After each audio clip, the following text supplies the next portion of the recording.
10 minute স্কুলের যে বিনিয়োগটা, এটা আমাদের স্টার্টআপ লিমিটেড কোম্পানি আইসিটি বিভাগের উদ্যোগে মাননীয় আইসিটি উপদেষ্টা মহোদয় পরামর্শে যেটা আমরা স্থাপন করেছিলাম যে বাংলাদেশের স্টার্টআপ কমিউনিটিকে সহযোগিতা করার জন্য, সেখানে 10 মিনিট স্কুলের জন্য 5 কোটি টাকার যে বিনিয়োগ প্রস্তাব ছিল সেটা আজকে সকালে আমরা বাতিল করেছি, সেটাই আমরা জানিয়েছি।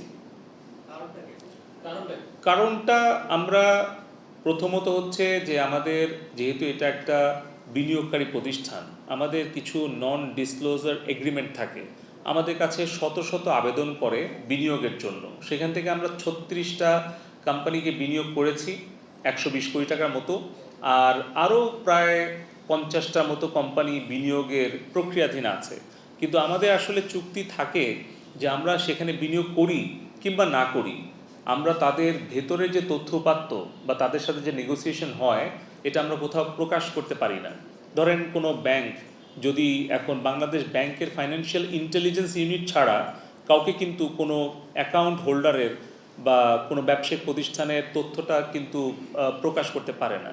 তো সেই জায়গাতে আসলে আমাদের কিছু বিধিনিষেধ আছে যে কেন আমরা 10 মিনিট স্কুলের এই বিনিয়োগ প্রস্তাবটা বাতিল করলাম। আমরা যদি ওদের কোনো নেগেটিভ বিষয়গুলো আমরা প্রকাশ করি, এটা তারা তো অন্য বিনিয়োগকারীর কাছেও যাবে বা অন্য বিনিয়োগকারীও আছে কিংবা আরও ভবিষ্যতে যেতে পারে, তাহলে সেটা আমাদের যদি তাদের কেন দিলাম না সেই কারণটা যদি আমি প্রকাশ্যে বলি কিংবা আমরা প্রকাশ করি, এটা আসলে আমাদের নৈতিকভাবে এটা আসলে এই চুক্তির বরখেলাপ হয়ে যায়। তো সেই কারণে আমি বলবো যে কেন বিনিয়োগ প্রস্তাব বাতিল করলাম এই ব্যাখ্যাটা বা কারণটা আসলে আমরা কোনো বিনিয়োগকারী প্রতিষ্ঠান হিসেবে আমরা করতে পারি না। আশা করি আপনারা এটা বুঝতে পারবেন।